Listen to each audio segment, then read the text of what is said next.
My executive team is tearing itself apart. What do I do first? Hi, I'm Craig Martin of Pawlawski Martin Leadership. Let me start with a hard truth. When an executive team is tearing itself apart, it's rarely just a people problem, although many CEOs will think it's about one or two people. In fact, it's usually a system problem that's been exposed by success, pressure, or change. And if you're the CEO in that moment, it can feel like everything you built very carefully is suddenly very fragile. Relationships, trust, execution, even your own confidence. So if your executive team has rifts that are holding it and the company back, you will likely be asking, what do I do first?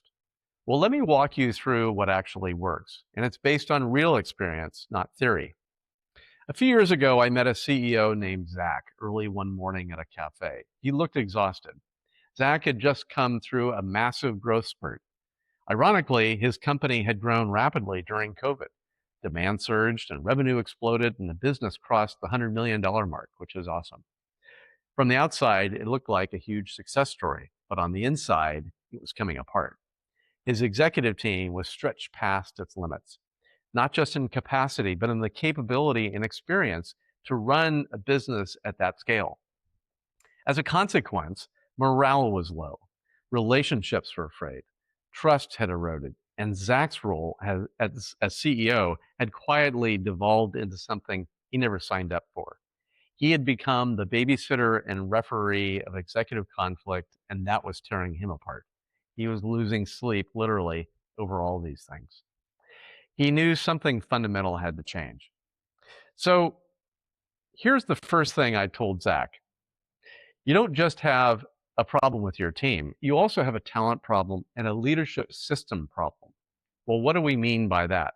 We're going to get into that in this video. We started by slowing things down, counterintuitive, but essential. I interviewed every member of the executive team, and what became clear was this.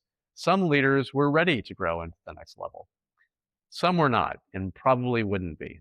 And the team itself had no shared way of operating at the next level. But there was another factor, and that was Zach himself was still running an old CEO playbook. He had built the company from almost nothing. He was decisive and hands-on, and at the center of everything, he knew how everything worked. And that approach worked until it didn't, because everyone in the organization was still teeing off of Zach for decisions, even at that $100 million plus mark. Well, he had become the bottleneck, and the executive team wasn't truly owning day-to-day judgment, decisions, trade-offs, accountability. That's not because they were lazy, but because the system had been such that they weren't trained to do that. So now we had clarity. This wasn't about fixing personalities. It was about upgrading the leadership system. So what do you do first when your executive team is falling apart? Well, here's the sequence that actually works. Number one, diagnose the system, not just the people. You need a clear, honest view of team dynamics, decision flow, accountability patterns, and leadership maturity. Secondly, separate team effectiveness from individual readiness. Some leaders may need development. Some may need role changes. Some may need to exit. And avoiding that truth is how dysfunction lingers. Third, upgrade the CEO role. At scale, your job is no longer to be the smartest person in the room. It's to be the system shaper and molder. That means creating clear vision and direction for the team, fostering real teamwork in the executive team, something that is often not done. And then setting decision rights so that the team can make decisions as a group, and developing a system of collective accountability for the business, and letting go without disengaging. And that's where many CEOs get stuck. Over the next 2 years, Zach and I worked together patiently and deliberately. We redesigned how the executive team operated. We introduced new processes. We developed leaders so they could grow to the next level. And here's the hard part.